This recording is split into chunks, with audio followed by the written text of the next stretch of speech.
Elmer by David Mckee.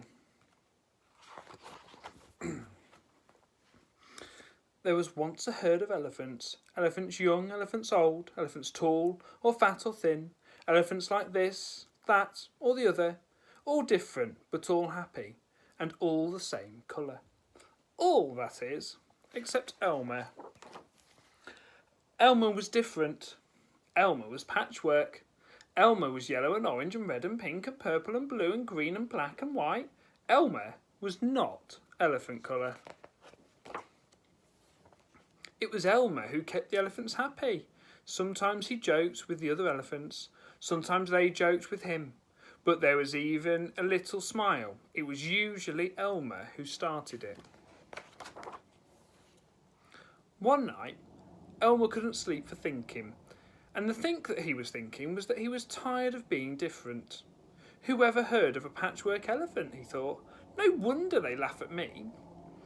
In the morning, before the others were really awake, Elmer slipped away quietly, unnoticed. As he walked through the jungle, Elmer met the other animals. They always said, "Good morning, Elmer!" Each time Elmer smiled and said, "Good morning!" After a long walk, Elmer found what he was looking for. A large bush. A large bush covered with berries. A large bush covered with elephant-coloured berries. Elmer caught hold of the bush and shook it, so that the berries fell on the ground. Once the ground was covered in berries, Elmer lay down and rolled over and over, this way and that way and back again. Then he picked up the bunches of berries and rubbed himself all over, covering himself with berry juice until there wasn't a sign of any yellow or orange or red or pink or purple or blue or green or black or white. When he had finished, Elmer looked like any other elephant. After that, Elmer set off back to the herd. On the way, he passed the other animals again. This time, each one of them said to him, "Good morning, elephant!" And each time Elmer smiled and said, "Good morning," pleased that he wasn't recognised.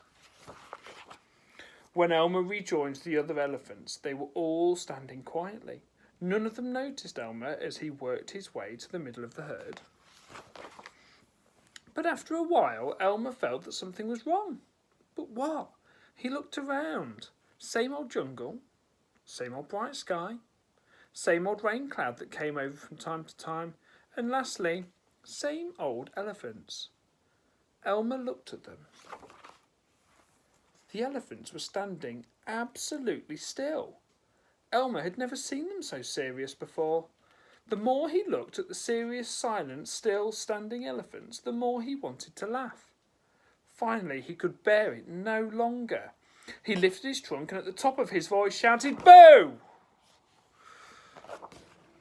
The elephants jumped and fell all ways in surprise. "Oh my gosh and golly," they said, and when they saw Elmer, helpless with laughter. "Elmer!" they said. "It must be Elmer!"